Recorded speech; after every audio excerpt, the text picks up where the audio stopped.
A ver, si digo filosofía, ¿qué nombre se nos viene a la cabeza? Seguramente el suyo.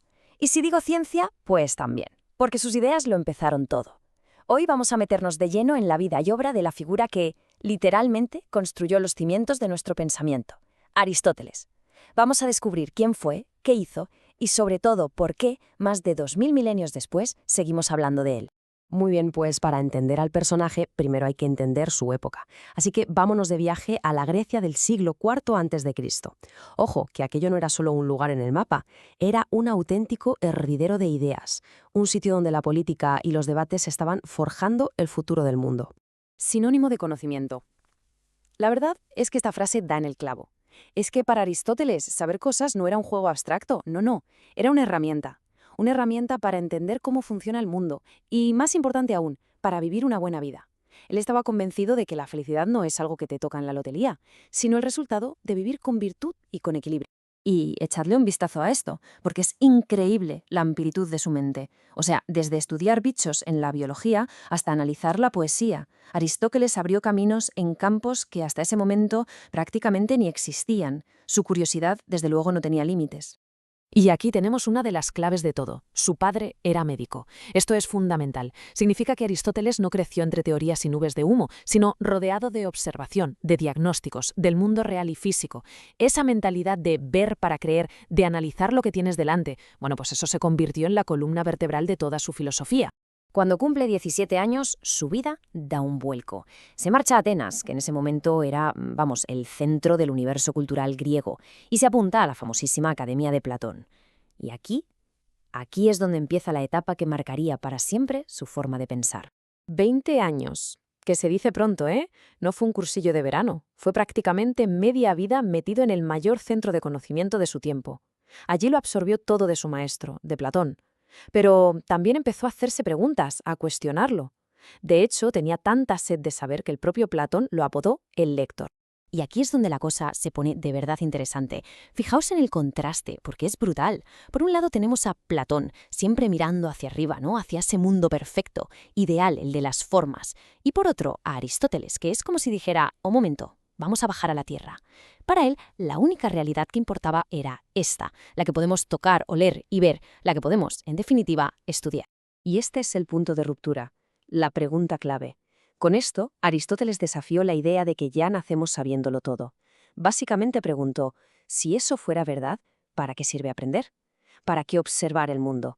Y esta pregunta aparentemente sencilla es la que puso la primera piedra de su método empírico, que no es otra cosa que la base de la ciencia moderna. Cuando Platón muere en el 348 a.C., Aristóteles se va de Atenas.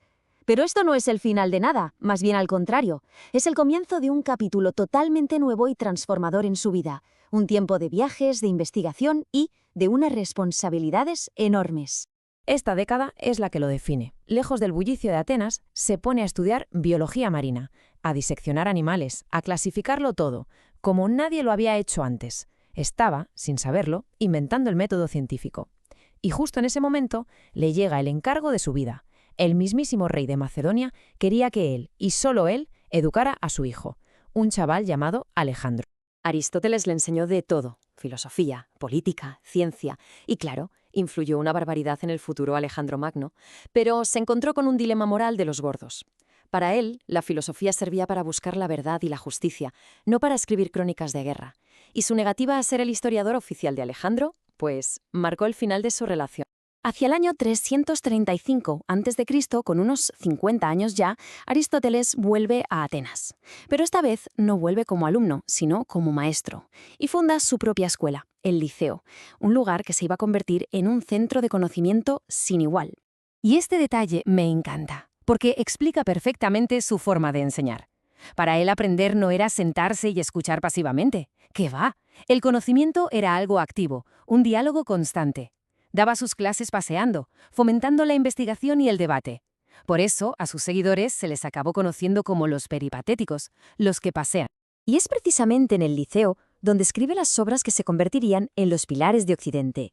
Ojo, que no son solo libros, son, literalmente, los manuales sobre cómo ser una buena persona, la ética, cómo organizar una sociedad justa, la política, o incluso cómo entender de qué está hecha la realidad, la metafísica. El impacto del Liceo fue inmenso. No solo formó a filósofos, también a científicos. Teofrasto, por ejemplo, que fue su sucesor, siguió su legado, aplicando el método de Aristóteles al estudio de las plantas. Y, bueno, acabó sentando las bases de la botánica. Pero la política, una vez más, iba a cruzarse en su camino. La muerte de su antiguo alumno, Alejandro Magno, desató en Atenas un odio terrible contra todo lo que fuera macedonio, y a Aristóteles no le quedó otra que volver a hacer las maletas. Se tuvo que exiliar en Calcis, y allí murió un año después. Y aunque su vida terminó lejos de casa, en el exilio, su verdadero legado intelectual apenas estaba empezando a despertar.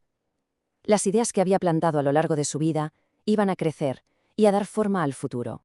Entonces, si tuviéramos que resumirlo todo, ¿con qué nos quedamos? Pues a ver, es que su impacto es inabarcable. Nos dejó la lógica, o sea, las reglas del juego para discutir con sentido. Nos dio un mapa para la ética, uno basado en la virtud.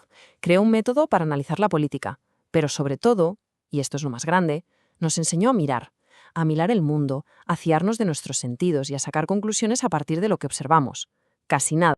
Y quizá ninguna frase resume mejor su filosofía práctica que esta. La bondad, la sabiduría, la felicidad no son cosas que se consiguen de un día para otro, son el resultado de lo que hacemos cada día, de cultivar poco a poco la mejor versión de nosotros mismos, un hábito. Así que, como vemos, su legado no está cogiendo polvo en libros antiguos, está en cómo discutimos de política, en cómo hacemos ciencia, en cómo nos seguimos preguntando qué significa vivir una buena vida. Nos dio, por así decirlo, los planos para construir nuestro conocimiento del mundo. Y la pregunta para nosotros, casi 2400 años después, es, de todas esas herramientas que nos dejó, ¿cuál es la más útil para construir nuestro futuro?